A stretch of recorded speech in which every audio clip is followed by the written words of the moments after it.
एक बार फिर से स्वागत है आप सभी का मेरे YouTube चैनल पर। मैं हूँ भारती और आज की इस नई वीडियो में हम जानने वाले हैं ब्रेस्ट एब्सिस या फिर स्तन फोड़ा क्या होता है, इसमें क्या क्या लक्षण देखने को मिलते हैं, इसके होने का क्या कारण है और अगर यह हो रहा है तो इसका उपचार क्या है, इसका ट्रीटमेंट क्या है, या हम सभी इस वीडियो में जानने वाले हैं। तो वीडियो अंत तक देखिएगा पूरे नॉलेज के लिए।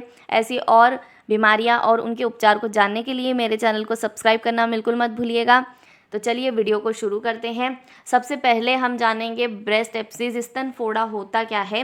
तो ब्रेस्ट एब्सिस क्या है, एक बैक्टीरियल इन्फेक्शन है, यानी बैक्टीरिया की वजह से क्या होता है ब्रेस्ट के अंदर इन्फ्लामेशन यानी ब्रेस्ट में सूजन आना, और क्या होता है उसमें इन्फेक्शन होने के कारण क्या होता है पस का फॉर्मेशन बनना, इसे हम ब्रेस्ट एब्सिस कहते हैं। जैसे कि आपको इमेज में दिख रहा है, ब्रेस्ट में इन्फ्लामेशन और इन्फेक्शन होने को हम मेस्टाइटिस कहते हैं।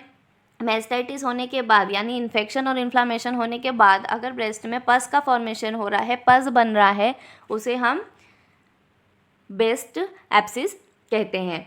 अगला है कारण, ब्रेस्ट एब्सिस होने का क्या कारण है। तो सबसे पहला जो इसका कारण है ट्रॉमेटिक इंजरी, यानी कि किसी भी प्रकार से ब्रेस्ट में इंजरी होना, चोट लगना, उसे जो है और उसका प्रॉपरली हील ना होना, उसमें बैक्टीरियल इन्फेक्शन होना, जिसके कारण आगे जाकर के उसमें क्या होता है पस फॉर्मेशन हो जाता है। हाइजीन की कमी होना, ब्रेस्ट सिक्रेशन में किसी कारण का ब्लॉकेज होना, यानी कि जो ब्रेस्ट फीडिंग मदर है, लैक्टेटिंग जो वुमेन्स होती हैं, उनमें भी यह समस्या काफ़ी देखने को जो है मिलती है। महिलाओं में क्या होता है कि जो ब्रेस्ट फीडिंग करवाती हैं तो किसी प्रकार से जो है प्रॉपरली जो मिल्क है वो पूरा जो है ब्रेस्ट फीड नहीं करवा पा रही हैं, या किसी भी प्रकार से ब्लॉकेज हो रहा है, तो उस कंडीशन में भी जो है पस फॉर्मेशन होने के चांसेस बढ़ जाते हैं।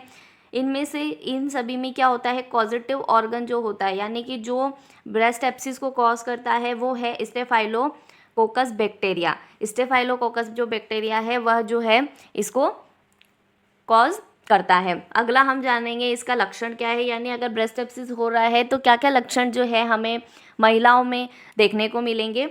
अफेक्टेड पार्ट में क्या होगा, सीवियर पेन होगा, यानी कि जो वुमन है अगर वो ब्रेस्ट फीड करवा रही हैं तो उन्हें ब्रेस्ट में फीडिंग करवाते समय बहुत ज़्यादा दर्द होगा। ऐसे भी क्या होगा, बहुत ज़्यादा सीवियर पेन होगा जो कि मदर को या वुमन को होगा।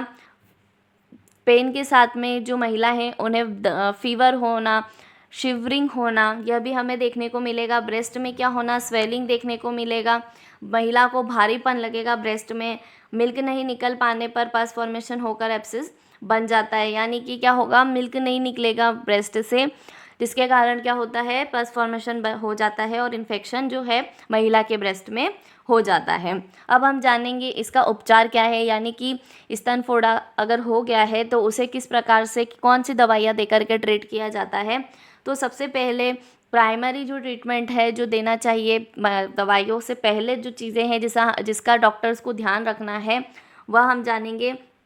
तो वह क्या है, इमीडिएटली जो अफेक्टेड ब्रेस्ट है, यानी कि जिसमें स्तन फोड़ा हुआ है, जिसमें स्वेलिंग है, जिसमें दर्द हो रहा है, उस अफेक्टेड ब्रेस्ट से जो बच्चा है उसे दूध पिलाने का मना करना है, यानी उससे दूध नहीं पिलाना है अफेक्टेड ब्रेस्ट से, वरना बच्चे को भी किसी प्रकार का इन्फेक्शन होने का खतरा बढ़ सकता है। अगला है अफेक्टेड जो ब्रेस्ट है उसे एंटीसेप्टिक सॉल्यूशन से साफ़ करना है। उसका जो वहाँ पर जो वुंड हुआ है, जो घाव हुआ है पस फॉर्मेशन होने के कारण, उसकी रेगुलर ड्रेसिंग करवानी है मदर को, ताकि क्या हो जो वुंड है वो उसमें इन्फेक्शन ज़्यादा क्रिएट ना हो, ज़्यादा इन्फेक्शन ना बढ़े, और जो है वुंड प्रॉपरली हील हो रहा है कि नहीं इस बात का भी जो है पता लगाया जा सके, और प्रॉपरली जो है वुंड को क्लीन किया जा सके, जिससे वुंड हीलिंग की प्रोसेस को बढ़े। अगला है समय समय पर ब्रेस्ट पंप अथवा 50 ml की जो सिरिंज आती है या फिर ब्रेस्ट पंप जो होता है उससे क्या करना है, उस ब्रेस्ट से क्या करना है, जो मिल्क है उसको एक्सक्रीट आउट करवाना है। ठीक है, ब्रेस्ट जो मिल्क है उसे हम बेबी को पिला तो नहीं सकते, पर जो मिल्क है उसको क्या करना है 50 ml सिरिंज से या ब्रेस्ट पंप से जो है निकालना है। अगला है अब मेडिसिन जानेंगे कि क्या क्या दवाइयाँ जो है वो दी जाती हैं इसे ठीक करने के लिए। तो सबसे पहला कैप्सूल है एग्यूमेंटिन। एग्यूमेंटिन जो कैप्सूल है वो मॉक्सिकाइन नाम से भी मार्केट में इजीली अवेलेबल है, या जो है ब्रांड नेम है। इसका जो कंपोजिशन है, जो मूल दवा है वह है एमॉक्सिसिलिन पोटेशियम क्लेविनेट। यानी कि एमॉक्सिसिलिन और पोटेशियम क्लेविनेट का कॉम्बिनेशन की यह दवा है, जिसे एक कैप्सूल एक दिन में 2 बार जो है महिला को लेने की सलाह दी जाती है। यह 625 mg का होता है यह कैप्सूल, जो कि खाना खाने के बाद में महिला को सुबह शाम जो है लेना होता है। अगली जो एंटीबायोटिक दवा है वह है टैबलेट ज़ीफीओ, यानी कि इसके अंदर जो कंपोजिशन है, ज़ीफीओ जो है ब्रांड नेम है यहाँ पर। इसका कंपोजिशन देखें तो सेफिक्साइम और ऑफ्लॉक्सासिन जो है इसमें जो है दवा यानी एंटीबायोटिक दवा होती है, इन दोनों का कॉम्बिनेशन होता है। यह भी जो टैबलेट है वो एक दिन में 2 बार जो है खाना खाने के बाद महिला को लेनी होती है। अगली जो है वो पेन किलर है, यानी दर्द को रोकने के लिए जो है महिला को दी जाती है, वह है ज़ीरोडोल एसपी। ज़ीरोडोल एसपी जो है इसका ब्रांड नेम है। इसमें कंपोजिशन की अगर हम बात करें तो एसिक्लोफिनेक, पैरासीटामोल और सेरिटोपेप्टाइड है। सेरिटोपेप्टाइड जो है वो स्वेलिंग को कम करने का काम करता है और एसिक्लोफिनेक और पैरासीटामोल जो है पेन को रिलीव करने का काम करते हैं। यह दवा भी महिला को उसके दर्द के अकॉर्डिंग दी जाती है, लेकिन ज़्यादातर जो है महिलाओं को यह दवा सुबह शाम लेने की सलाह दी जाती है खाना खाने के बाद। अगली जो दवा है वह भी जो है पेन किलर दवा है, जिसका नाम है कॉम्बिफ्लेम, जिसे हम सभी जानते हैं। इसमें आइबुप्रोफेन और पैरासीटामोल का कॉम्बिनेशन होता है। यह दवा भी जो है एक दिन में 2 बार लेने की सलाह दी जाती है डॉक्टर द्वारा। या तो इन दोनों दवाओं में से एक दवा जो है महिला को दी जाएगी, या तो वह ज़ीरोडोल एसपी हो सकती है या फिर कॉम्बिफ्लेम हो सकती है, अथवा डॉक्टर अपने प्रैक्टिस और अपने अनुभव के अकॉर्डिंग और कोई सी भी जो है पेन किलर दवा महिला को प्रिस्क्राइब कर सकते हैं। अगला जो है हमारा वो मल्टीविटामिन कैप्सूल है। यह जो है बिकासोल कैप्सूल है, जो कि डॉक्टर द्वारा दिया जाता है। इसमें जो है बी कॉम्प्लेक्स और विटामिन सी जो होता है, जो कि इम्यूनिटी को बूस्ट करने में मदद करता है। यह जो कैप्सूल है यह भी महिला को एक दिन में 1 बार या एक दिन में 2 बार जो है लेने की सलाह डॉक्टर द्वारा दी जाती है। यह सभी दवाइयाँ जो है जो ट्रीटमेंट हमने देखा जो है वह 8 से 10 दिन तक डॉक्टर द्वारा महिला की कंडीशन के अकॉर्डिंग जो है डॉक्टर द्वारा दिया जाता है।